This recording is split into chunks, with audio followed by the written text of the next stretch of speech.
Hey, travel creators, welcome back to another episode. Today, I have for you Maddy Garrett, who is an outdoor and travel UGC coach.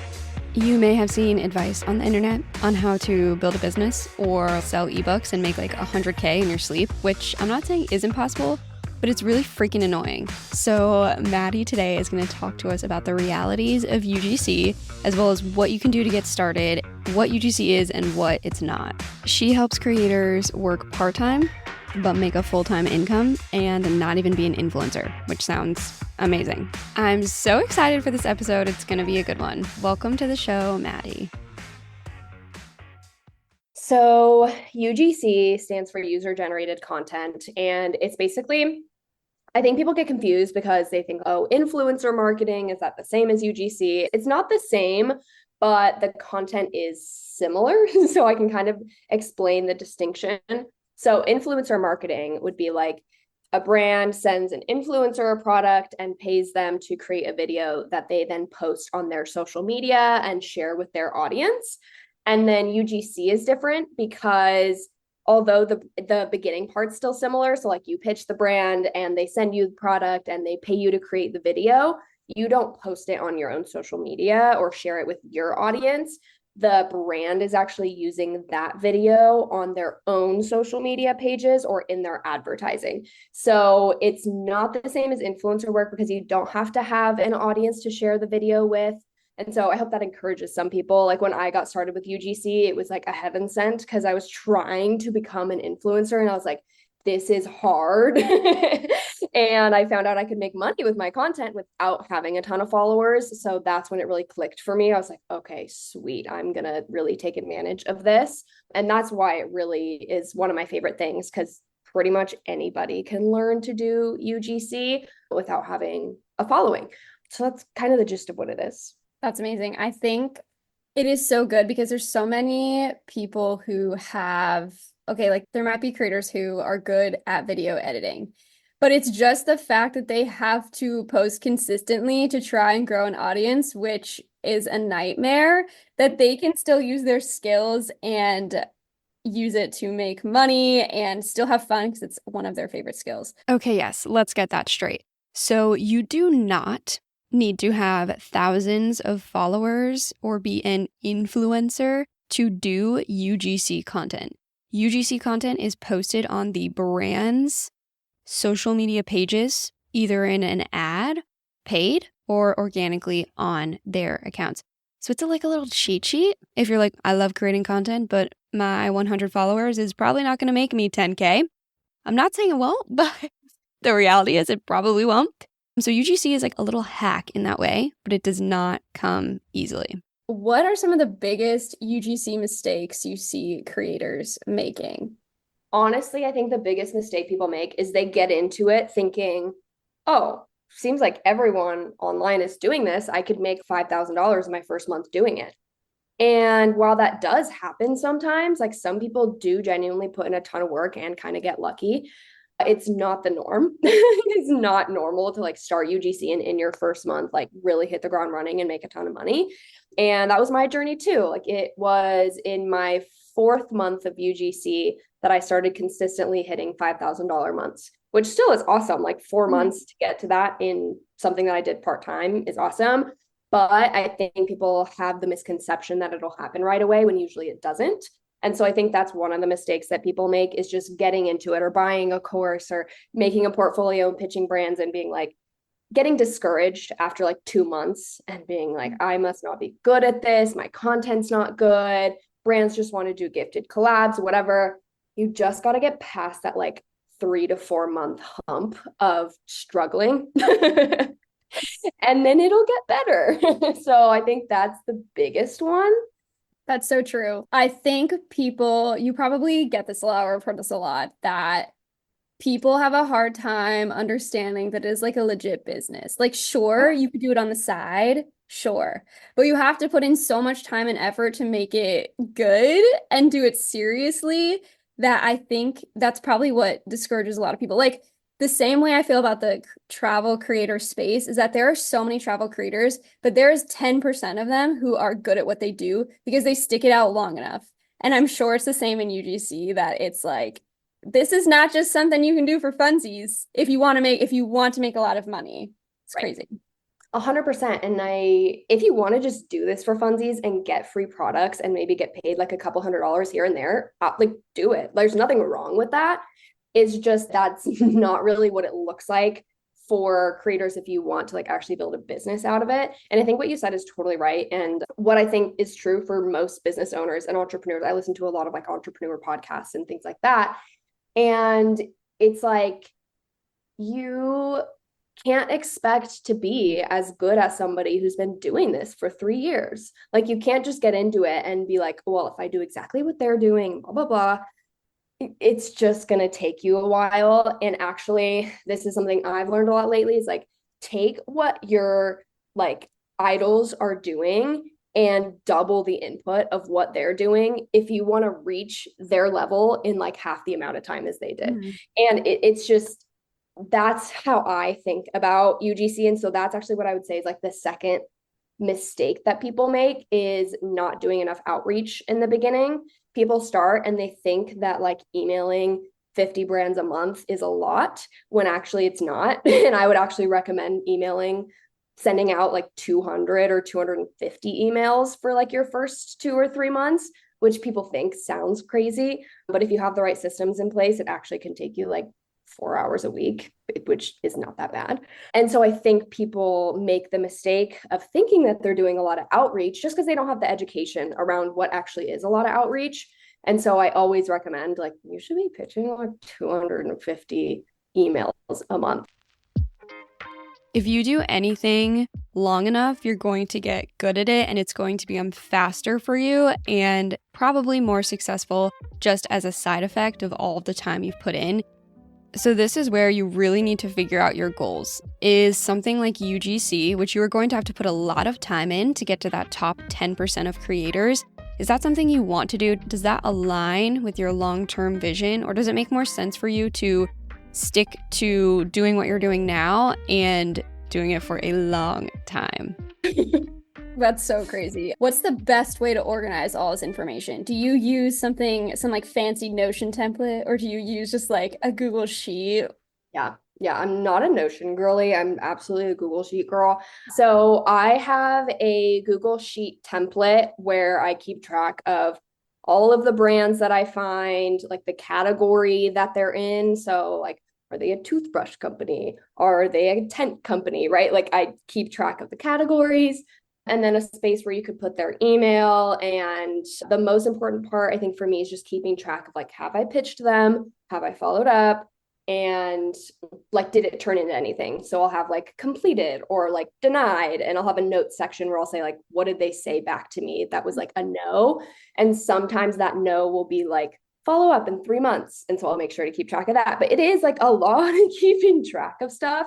So it is really nice to have some sort of place where you can have that, because otherwise it's just going to get lost in the matrix.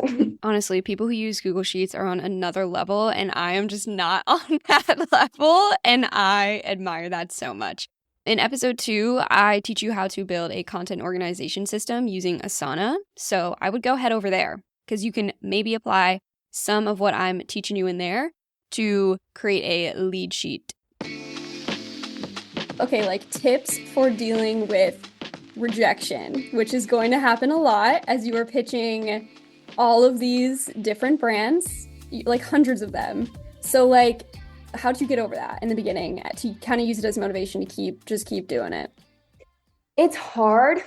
I would say it should only be hard if you're uneducated on the amount of brand responses you should expect. So let this be encouragement to any creators out there who are new and are like, I do not get responses, or just, I don't know, brands don't reply to me. If you're getting 1% response, like positive response, you should be celebrating.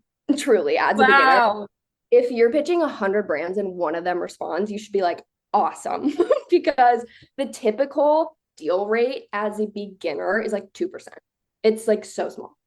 And that's why I recommend people pitch so many brands at first, because if you just pitch 50 brands, the likelihood is you're not going to even land one deal. And so it's going to feel really discouraging. where if you pitch 300 brands, you could land like 3 deals. And then you're like, awesome. And yeah, I think just people get discouraged because they don't know that it's normal that you're going to get rejected 99% of the time. That is so funny. I keep seeing all these trends on the internet of people being like, I'm going to get rejected. Well, how about you go start a UGC business and Right? you go. No, literally, it's actually insane. And people just don't know that. They don't know that it's normal to get 2% response rate. And so they're like, what am I doing wrong? And I'm like, no, literally nothing. Just pitch more. Wow, I have a newfound respect in UGC creators' resilience because that is Right? insane. That is insane. Oh my gosh. I think we should just take this all as a life lesson that we're never failing. Maybe we're just not putting in enough output to get the input that we want. And to be honest, like growing your little travel creator business into a big travel creator business is just a numbers game. Is it fair to say that similar to kind of like if someone was doing a cold email, which essentially maybe is what these pitches are, you can have a template and then fill in the information. Like you're going to be a good human and go research the brand and put in all the identifying information. Is that probably the most productive way to go about pitching? 100%. Have a template that you use. And what I actually do is I pitch by category. And so I don't have just like one general pitch, but basically every week I pitch a different category. So like this week I would be pitching, I don't know, camp chairs, let's say. And so I'll go and I'll do my whole pitch process just for camp chair brands. And I'll have a specific pitch that is personalized for a camp chair company. And then it has like different variables I can fill in, like their first name and the company name and stuff like that. And the only time I really customize the email further than that is if I've used the product before and I actually have a connection to it and I want to tell them about that, or if it's a product I've seen and really wanted, or a brand I really want to work with. So like those are the instances in which I'll go and add a little more like customization. Otherwise, I pretty much just send that template. That's amazing. Sounds like you should create a service where you just have people pay you to pitch for them. Not that you would want to do that because that takes so much time, but I know it's smart though, because like, and I have a personal assistant who helps me with pitching because I'm like, it's not like fun to do. No, it's totally not. It's totally not. Okay, you said you listen to a few entrepreneur podcasts. I would love to know what they are. Oh, okay. So one of my favorite ones is The Game by Alex Hormozy. What a guy. Yeah, I mean, we just, he's the guy. And some of his stuff's a little controversial, but for the most part, love him. And he's very much a hard ass. And like, he'll tell you it straight and be like, you just need to do this. And I'm like, dang, you're right. That's the one I listen to the most. And then sometimes I listen to Layla Hormozy's podcast, and I can't remember what it's called. Hers is great too. And then one that isn't necessarily entrepreneur, but sometimes is because the founder of it is like an entrepreneur herself. It's called the Skinny Dipping Podcast.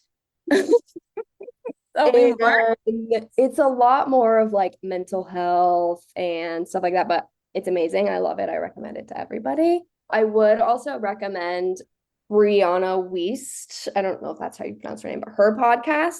She writes a bunch of books and they're amazing, but she also has a podcast. And every now and then she'll release a season and they are so good. So good, so good, so good. I like can't recommend them enough. One of my favorite new podcasts is called Entrepreneur Honestly, and it is produced by my own producer, Marie, where we talk honestly about what it's like being an entrepreneur. So this seems to just go hand in hand with this episode, so I would just shimmy on over there after this. Okay, let's talk about your content, or I guess, so 2 things. Looking back at when you first started UGC and you were creating videos, what are some of the biggest things you feel like you've improved on? Yeah, I think in general, I'm so much faster at editing now. It's like clockwork for me. And that's something I see all of my new students struggle with. They're like, it takes me so long to edit a video. And I'm like, just comes with practice. So that's a big one. I think another thing too is just being really comfortable talking to the camera. That's something everybody in the beginning, it doesn't feel natural. It's hard to do. It feels weird, but the more you do it, you're just gonna get so much better at it. And now I could talk to the camera like I'm talking to my best friend. And that's what you want. Totally. This is a big one. I think a lot of people, like, I have a brand that I do 13 videos a month for, and I've been doing that since April of last year. So I've been doing it for a whole year.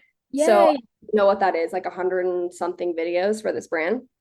People are like, how do you come up with that many ideas for one company? Like, how would you even create like 150 different videos? And that too, I've just gotten so good at like getting creative of different things that you can do with literally the same product. And it's funny because I have people be like, they want 3 videos. Like, I don't know how to come up with 3 ideas. And I'm like, oh, I could think of 20 right now. And they're like, what? And so that's like a brain muscle that you just kind of form creatively as you keep doing videos and like consuming UGC content. Like, I definitely did not used to be this good at it, but the more that you do it, it'll just come more naturally to you over time. This reminded me of something I had seen about UGC recently. And it was taught like in my mind before I learned about UGC through you. My perception of it was like, I have this beautiful product and I'm just taking luxurious shots in the shower with the sunlight streaming through, and there's water pouring over this body wash that I am marketing. Like, I don't know anymore. You can enlighten me if this in sort of like inspiring aesthetic, that's the word, if this aesthetic content is really the whole point of UGC anymore. Like, how good is that? Because what I learned recently is that companies want UGC because it's a real person using their real product, and it's not some like creamy, dreamy commercial. It's like, hi, I'm Laura, and I use this product because X, Y, and Z. So, does aesthetic content even fit into this UGC world anymore? Should we ignore it? What do we do? Totally. Actually, I think most UGC creators on the internet are doing that kind of content. And I don't think it's bad. Like, brands definitely still want some of that content because it shows off the product really well, and that's great. But I do not take content like that. Like, that is not the kind of content that I do. I'm very much in the travel, outdoor, everyday lifestyle kind of niche. And so a lot of the times, like, I'm taking videos in my camper van, I'm taking it like out on a hike. And I rarely film like product shot stuff in my apartment. And so there's spaces for both. And it really depends on the kinds of brands that you're pitching and the kind of content that they want. Because, for example, if you're working with like a backpack brand, they're going to want really different content than a shampoo brand. And it just depends on their clientele, honestly. Mm-hmm. That's really good. I always try and tell creators, well, you can tell me if this is good advice, but if they want to go and work with a brand, you need to make sure that your target audience is aligned. Because if you're a budget backpacker and you're like, look at this luxury like sunscreen I have for you, like that feels so misaligned and it just doesn't make sense. I agree completely. I think a lot of people miss the mark on that. And that's when brand partnerships kind of can go bad and like not get engagement and not work, because it's like, yeah, of course your audience doesn't care about that. The one instance I would say, not that that's not true, but like to think outside the box a little, and this is advice I give to my UGC students, is a lot of the students that I have are also in the outdoor and travel niche. And so they think, I'm just going to pitch all the outdoor travel brands. So like the backpacking companies and the granola bars and the hiking boots. And I'm like, great, pitch them too. First of all, though, if you're pitching all the big companies, good luck, because they have 100 people pitching them every week. But I would actually recommend thinking outside the box and pitching people who aren't necessarily in the niche, but who could relate to the outdoor and travel audience. That is so genius. Like you can put on your creative hat, you can look for opportunities in brands that don't typically align to say like, okay, this finance company could be really good for digital nomads, or like this app, because you're always on the go and you just need something quick to like manage your fun. That's so smart. That's so smart. That's so smart. The next time you are watching some of your favorite YouTubers, think about the type of sponsorships they are getting. For example, I will admit, I love booktubers, okay? And I just saw one, and this woman was sponsored by some like finance or investing company. And like when you think about finance and investing and reading books, those two don't have a lot in common. But it's still something that can help her figure out how many books can she go and afford. So you just have to kind of put your own creative spin on it, or see that there's a gap in the market, like, oh hey, I could use this finance tool for my digital nomad adventures. Another hot tip is to just think about the products that you use every single day, whether they're related to travel or not. For example, I use these awesome like Hydro Flask cups. Great, they would be great for travel, but also they're just a good cup. And I think one of the most important parts about working with brands, whether it's through UGC or something else, is that you are aligned. So I know I just gave an example, so this seems counterintuitive, saying that it doesn't have to be in the travel space, this brand that you want to work with. But what I mean is that if you are a budget traveler, it doesn't make sense to go work with luxury spa products. Or if you are a luxury spa traveler, it doesn't make sense to be connected to a company that sells backpacks. Do you see how that's like misaligned? Speaking of brands, what red flags do you look for when, okay, you've pitched them, they give you a yes or a maybe, and you start chatting with them or sending them your rates, whatever you do, and they're giving you some vibes that maybe feel misaligned. Yeah. What red flags do you look for that you're like, all right, I actually am not going to spend my time working with them? I think a big one is if they immediately come back to your packages and are like, oh, like, we have a really small budget. Let's say you pitch them a package that's like $600 and they come back and say like, oh, we could do that for 200. Then I'm like, okay. Like, can we be so for real about that? But a lot of the times with that, what you can do instead of totally writing it off or like giving them a bigger discount is just being like, I would love to work with you guys. That's unfortunately way out of my rates kind of thing. But instead of discounting it, you can just lower the deliverables. So like see instead if they would do that for like one video instead of 3 videos or something. So you can try lowering the deliverables to match their budget. And then a big one that a lot of brands will try to do is ask for usage rights for your videos in perpetuity, which basically just means that they have the right to run that as an ad forever. Just don't. I mean, I will say like it obviously is up to you. It's a personal choice. I have done it like 2 or 3 times more at the beginning of my journey when I didn't really know. But if they're willing to pay you a lot of money for it, then okay, maybe. But the reason that you shouldn't give away rights in perpetuity, and really quickly, let me explain the difference between organic and ad content, because typically a brand will get organic usage in perpetuity. So like they can post it on their social media whenever, but they can't use it as an ad and put money behind it forever. And so typically a brand will purchase from me when I create an ad, like 3 months of usage rights or 6 months of ad usage rights. And what that means is they can then run that as an ad for 3 months or for 6 months. And if the ad's doing super well and they want to continue running it as an ad, they would have to come back to me and pay me for that additional usage for that time period. And the reason you don't want to give them rights forever is 2 reasons. First, it's super valuable. So if they are running that ad, it could literally be bringing them in $5,000, $10,000 a month in revenue, which is just crazy. And to think that like you created that video for $250 and they didn't pay you for ad rights, like, no, like you should be getting paid for that. And so you just shouldn't accept deals that are like rights in perpetuity unless they're paying you a lot of money for that. The other reason is you just never know if that brand down the line could have a smear on their name, or like something bad could happen. They could be completely associated down the line with political party you don't like. Like it could be anything, a scandal.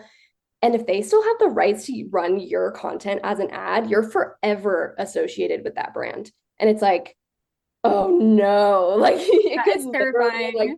taint your name, which is crazy. So That is so crazy. I mean, okay, I'm sure these little UGC creators out there who are just starting are like missing out on so much money and then potentially just having a rough time when brands take advantage of them. And whew, that is a lot. The more you start working with brands and clients, the more you will learn your red flags.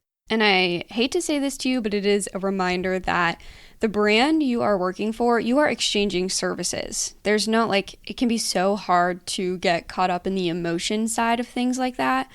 But the reality is they're going to try and squeeze out of you everything they can get to help them, because you are giving them a service. This is where you got to have a hard back. And I just released a podcast episode with my sister, who is a account director at a design company, and we talk about how the heck to manage clients and client relationships. And that applies when you're working with brands. What advice would you give someone who is just starting to pitch brands and you're like, all right, don't make these mistakes. Don't fall for this thing. Don't do this. Just here's when to move on. some brands will literally try to take you down a rabbit hole of like pinching you for every penny that they can get. And I'm just like, it's not, at the end of the day, it's not worth my time, because the deals that are going to have the most impact for both the brand and for you are deals that turn into longer term partnerships. So like down the line, you create another video for them, or maybe it turns into a monthly partnership. And if it's a brand that's like penny pinching you and is going to pay you $100 for the video, you don't want that to turn into a long-term contract anyway. So it's really not worth your time.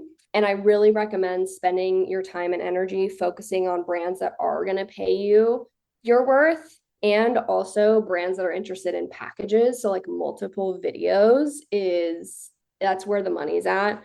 When you're pitching, try to right away set the tone that you would love to work with them long term. So even when I send over my initial package to a brand, I'll be like, by the way, if you sign a 3-month long or longer contract with me for this package, I'll give you 20% off of the package, or something like that, that incentivizes them to be like, okay, great, we're saving money on content. We have a reliable creator, like we get to work with you every month. So it's a really good way to increase the amount of like money that you're making, because you're doing packages instead of one-off videos. And then also consistent income, which was, as we know, one of the hardest parts of being a creator, which is basically a freelancer and working for yourself, is just you don't know when your next paycheck is coming. And so if you can have those monthly clients, it's a game changer. I always try and go into client work with the mindset of, and I even am explicit about this, like this is a long-term project and this is a long-term relationship, because growing online in whatever capacity I'm helping you with doesn't happen overnight. So it's going to take a long time to be consistent. So that's something else you can say to these brands when you're pitching with them. Maddy has an incredible boot camp that's 8 weeks that she teaches you how the heck to do all of this and more. And it's linked in the show notes if you really want to get serious about UGC. Yes. So I have an 8-week UGC boot camp, and it is amazing. We've gotten really good testimonials from people who are landing their first brand deals from it, and landing long-term partnerships. Some people working with tourism boards. So it's really cool. And basically, it's an 8-week program that takes you through all of the steps that you need to become a UGC creator. So creating good content, making a portfolio, and I have a whole template for a portfolio to help you set that up, how to write your pitches, and then how to find and pitch brands. And then I go through the whole strategy of like how to get long-term clients and all of that good stuff. And it takes you through kind of week by week. And the goal at the end of the program is to land at least your first paid brand deal. And it's great. I'm very like, I love the program, and there's a community attached to it too. So people can like go and ask questions. They can get feedback from other students in the boot camp. And also soon I'm actually releasing a kind of mini course on top of that is going to be more focused on travel UGC, which might apply to your audience a little more, but it's going to be like how to pitch Airbnbs and hotels and how to work with tourism boards. So it's going to get into the nitty gritty of that side of UGC because it's awesome and I get to go on free vacation. So Yeah. Yeah. Okay. So you basically teach somebody how to build a UGC business in literally 8 weeks. yes. So if you're sitting in your cubicle listening to this right now, this is your sign. This is your sign. It is freaking hard, but it is not impossible. No, it's not. And honestly, the boot camp breaks it down. So it's so easy to just be like, okay, this week I have to film 4 videos. I can do that. Next week I need to put my portfolio together. Okay, great. Like it really breaks it down. So it's easy and it will not take you more than 5 hours a week. So it's great. Amazing. Okay, here's what I think of when I'm like gonna try and shoot a nice video as someone who doesn't create UGC and is just learning about it and would love to someday. Okay. Obviously, we're gonna put our iPhone into 4K. We're gonna step one. Okay. We're going to try and shoot during golden hour or the best lighting, and we're gonna face the light. Are there other big things that you're like, I cannot film in here, or like this is not working for me? Yeah, I think lighting is one of the most important things. And then it's hard to film in loud environments. So if you like for voiceovers, for example, if you're doing a voiceover, you're talking to the camera, you need to be in a quiet environment. Because even I've had this and I've done a voiceover and I'll go and listen to it and I'm like, and it's my dog like walking across the tile. And I'm like, please. He's ridiculous. So just being aware of little things like that, where it's like if there's sound in the background during your voiceover, just reshoot it. And like definitely get a tripod. A tripod is going to be one of your best friends in your UGC journey. It's almost impossible to shoot all of my content without a tripod. So get a tripod. A lot of people use microphones for their voiceovers, or when they're like talking to the camera, they'll use a mini mic. I would say you don't need this, especially if you're just starting out. It really isn't necessary. For all of my voiceovers, I literally just talk to my phone and that works perfectly fine. So don't feel like you need to invest a ton of money like into a good microphone. I do have a tripod that's also a lighting setup. And so I really like that because if it's not good lighting out, I can use the lights to show the product better because you can't always shoot like UGC at the optimal time. Like some people are working a full-time job and they get home when it's dark out and they're like, well, what do I do? And so they think, they have to go shoot on the weekends. And while that might be part of the solution, also it's like if you have a good indoor lighting setup, you can film stuff when it's not optimal lighting out. Totally. Basically, it doesn't have to be that hard. It doesn't Yeah. have to be that complex. You can do this with your phone. Amazing. Amazing.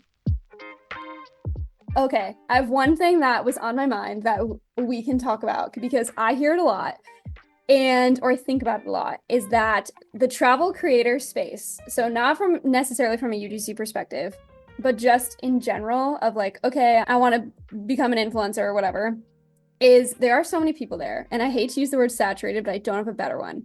My thing is that there are so many different types of travel content, meaning you can be a luxury traveler, you can be a budget traveler, whoever your audience is, that's a different niche.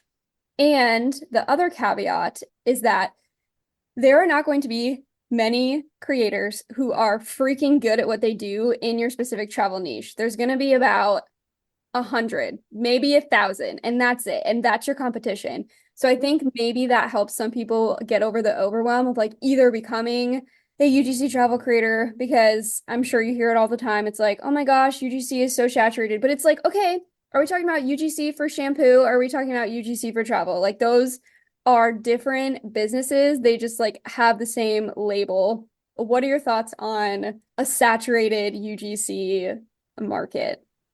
So 2 thoughts on that. First is mediocrity in any industry is going to be oversaturated.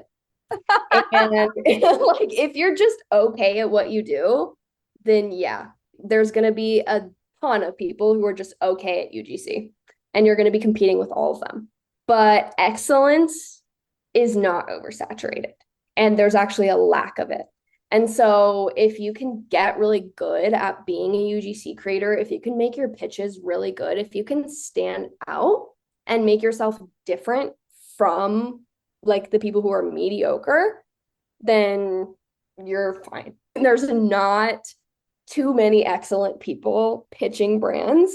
And so if you can be really good at it, then you're good to go. And it literally will just take you a couple months to get really good at it. Yeah, I was just gonna say, don't you think just being average is half the battle is just being consistent, either with the pitches or with creating? And I want people to know that they don't have to have a fancy product to start with UGC. Just use the stuff that you already use, but just practicing with what you have over and over and practicing pitching and getting over your fear, if you have one, of being rejected will let you enter that top percentage, and then you can run away into the woods for half the week because it doesn't even matter. Right. It's great. No, that's literally like what my situation is, because immediately when I pitch a brand, I'm ahead of 80% of other UGC creators, because on my portfolio, I have proof that I've worked with over 60 brands in this space. Like that's a lot of brands, and most creators don't have that credibility behind them because they don't have the time that it took to build that credibility. And so half of like what makes me a good UGC creator and what makes me stand out when I pitch is because I've stuck with it for so long. And most UGC creators are newer at it and they don't like have all that proof. And that's where like most people fall off, and most people don't stick with it and become excellent at it. And truly, it's just, you just got to stick with it over time, and you're going to have that proof behind you and you're going to get better at it. So I 100% agree. It's 90% of the battle is just being consistent. That is the freaking hardest part for sure. Another thing too about oversaturation is, yes, while there are so many creators and there are new creators coming into the space literally every day, there's also new companies and new brands being born every single day. And we live in an age where social media and advertisements are the way that brands become known. And it's how they build like that kind of brand recognition. It's how they grow as a company. And so most new brands need UGC content because it's what's going to help them grow. And really, it's just our responsibility as UGC creators to show them why they need the service that we are offering, because a lot of brands don't know like why UGC is so valuable. They don't know why they need it, why they should pay for it. And so a lot of our job as UGC creators is actually education and helping brands understand why they should buy our content in the first place. But to that point, it's just that there's literally brands that are created, companies that are created every single day, and that's just going to continue as we're moving into very much of like a business and entrepreneurial minded society where like people are quitting their jobs and starting businesses every day. That's crazy. And that's what I think about when I'm like, well, yeah, there's a lot of creators, but there's a lot of companies too. And businesses will always need more creators. So it's like you're kind of filling, like you said, there is a gap. There's a gap between brands or companies who need good creators. And then there's a whole bunch of crappy creators. And so we're trying to fill the gap. When you are trying to educate brands on like why the heck they need you, is that something that you would encourage people to put maybe in their portfolio? Or do you feel like that is better to come out in an email to be like, hey, I love what you're doing? Because probably another thing is you should go and maybe do a little stalking of their accounts to see what kind of UGC they have used before, if any, and like maybe is that even attainable for your skills or likes? But maybe in an email, once you've like stalked them, it's like, hey, I see that you post about this XYZ, here's why UGC could be great for you. I would say, yeah, typically it's in my pitch that I'll even just do a brief sentence about it. And if the brand has more questions, they'll typically ask. And sometimes too, I'll like, this is something I've been doing lately, is hopping on like a 15-minute discovery call with the brand. And you can really get into the nitty-gritty of like who I am and what I do and why you need me. But yeah, even if it's just not even a sentence that's like, this is what UGC is and why you need it, but just adding a sentence that's like, if you need content that's going to help you increase your views and your engagement or your sales, like, I'm your girl. And right there, it's like they're already like, oh, that's what this content does, right? Like, it already gives them that little piece of, this is the result of working with somebody like me. Right. Yeah. It's important to share the result with them. That was so good. Maddy just dropped some knowledge on how to pitch without sounding forceful. And I would say that any way you can tell the brand what's in it for them is going to be a win for you. My last kind of question is, this is about like one of the best things you've done in your content in the last year. You had mentioned knowing your worth and value of your content. Tell me more about what that means to you. Yeah. I think a lot of people starting out with content don't realize that their content is so valuable. And there's a few reasons that it is. So for organic content that the brand is going to be using on their social media, just think of any brand like obviously the one that we think of is like REI. They use a ton of UGC on their Instagram and TikTok. Pretty much everything is UGC. And this is so different from like a curated brand page that is like, obviously everything is done in-house and it's like a very put together. Whereas REI, they have made it so community focused that they are able to build a truly like trusting and kind of like cult following with their online community, because they are a lot more relatable and they're like using everyday people in their content. And that's the first reason like UGC is so valuable, especially organically, is that you're just giving that brand so much of that community feel, that authentic feel, and you're helping them engage on a more personal level with their followers. And they can't create that kind of content themselves. They can't. They need people like us to do that. So that's a big reason it's valuable organically.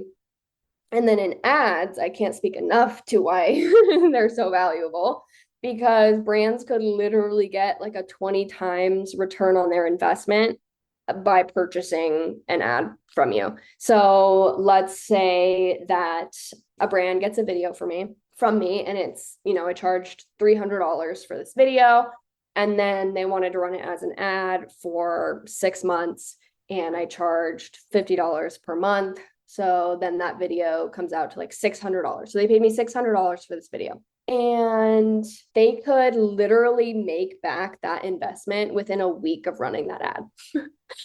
And it's crazy. Yeah, no, it's actually insane. And that's why it's so good too to like pitch and target brands that are already running ads. And you can find this by like going on Meta Ads Library or TikTok Ads Library, and you can just see who's literally running ads right now. And those brands know, like they know that when they run ads, they get a return on their investment.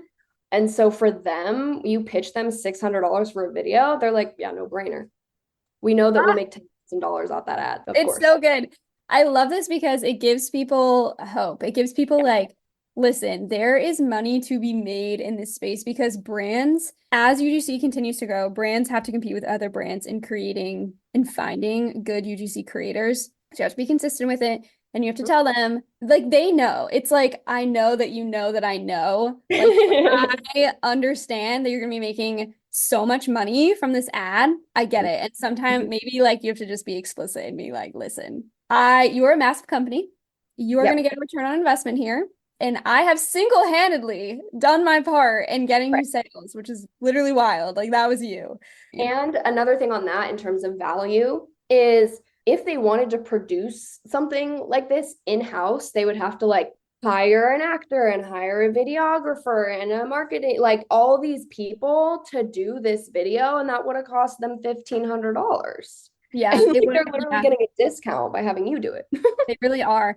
Because I know that like that type of production could literally cost ten to $20,000, which is insane. So I guess for anybody out there who's UGC creator, take this as a sign to raise your rates right now. Do it. Please. UGC is only going to become more and more useful as brands see other brands using it. And my advice would be, if you want to get into UGC, start now and take it seriously, because by the time you are in that top 10% of creators, there will be a ton of more opportunities. Okay, if someone wants to start tomorrow, what would you say to them? Or if you're like, I'm going to start over, I've got all this experience and all these pieces of content I've already made, and I've sent all these emails before, I know what I'm doing. What would I do now if I wanted to start over? So if you've never done UGC before and you're like, what do I do? First and foremost, you need example content and you need to practice shooting content. So first thing you're going to do is you're going to go find examples of UGC content. How you can do that is go to some of your favorite brands' social media pages, and just, you can pretty much figure it out from their reels, like people who are using their product and they reposted that like as a reel, that's UGC pretty much. And so go and like look at the kind of content they have on their page that other creators have made, and then look at ads. Go to the meta ads library, search your favorite companies, see what kind of ads they're running, and just learn what good UGC content is, because that's the very first thing you need to do. And then you're going to film your own. You're going to suck at first, and then you're going to get better at it. And then you're going to add those videos to your portfolio, which you're going to need before you start pitching brands. So like those are the first steps, is like learn good UGC, make good UGC, and put it on your portfolio. That's the very first thing you need to do. And then, yeah, this is a big one I get to a lot. It's like creators who have tried UGC and they're not being super successful, or maybe they're like influencers, but they've never tried UGC and they want to try UGC. My biggest recommendation is like get your best content together, have friends and family look at your content and give you honest feedback on it. Because like if they would scroll past it as an ad, don't put it on your portfolio. I know. Brutal, but like you really need other people's feedback, because sometimes I create a video, I'm like, that was so good, and I show it to my boyfriend, he's like, oh, that was interesting, and I'm like, oh no. But it's good to get that feedback, because you don't just want to have your own opinion on things. And if you can make your portfolio as good as possible, if you have any brands that you've worked with, even in a gifted collaboration capacity, you can add their logo to your portfolio. The more credibility you have, the better. So that's the most important thing, is make sure your portfolio has your absolute best videos on it. And if you have these, put logos of brands you've worked with and testimonials from brands that you've worked with. You can do this by like, maybe you already have an email from a brand that like you sent them a video and they were like, this is so amazing, thank you so much, like we love this. Put that on your portfolio. Or if there's brands you've worked with, go back and ask them, be like, hi, I'm updating my website right now, I would really love a sentence from you about your experience working with me. And you can get testimonials that way. And that is just basically expediting your timeline, because like I said, it's about consistency and having the social proof behind what you're doing. So like I have multiple testimonials. I have like 12 videos on my portfolio. I have over 60 brand logos on my portfolio. The faster that you can build those things up, the better off you're going to be. That's amazing. I'm a big fan of screenshotting. Yes. Anytime somebody says something nice to me, I'm like, we're slapping that away. But is there anything else that's on your mind that you're like, oh, I just really want to say about UGC or UGC in the travel space or anything? Honestly, this is kind of more for travel creators. Like if you've thought about reaching out to Airbnbs or hotels and you like don't really know what to do, I would say just like don't overthink it and try pitching like Airbnbs and places like that, because it's actually easier than you would think to get a free stay somewhere. And that's kind of a piece of advice that I give new creators, even if they're not like heavily in the travel space, because honestly, it feels like an easy win for people. Is like your next vacation or the next place you want to go, or you have something planned for somewhere but you haven't booked Airbnb yet, try pitching some Airbnbs first, and you just never know. Like, I've had a lot of success with pitching Airbnbs and hotels and getting free stays places. And if you pitch, I don't know, 25 hotels or Airbnbs in an area, you'll probably get a free stay somewhere. The power of asking is so crazy, because if you just ask, the reality is that most of the time people will say yes. And the answer is already no if you don't even ask. Okay, that was incredible knowledge we just gained from Maddy, and she has a lot of free resources that I have taken myself that are just so incredible, and I tell everybody about her. You can find them on her Instagram at maddyoutdoors.coach. She has a little link tree going on that you can check out all of her good stuff. All of that information will be in the show notes for you. And if you really want to take UGC seriously, she has an 8-week boot camp where you can build an entire UGC business. I know people like say this all the time. They're like, oh, come to my course and you can build a whole business by the time you're done. But like, no, okay, Maddy's is different, because she teaches you exactly what to do week by week so that there's no guessing what's going on, and it can be incredibly clear for you so you can grow faster and bigger and better. Amazing. Thanks for listening, travel creators. I hope you learned something about UGC. Let me know if you want to hear more from Maddy, but I will see you next week.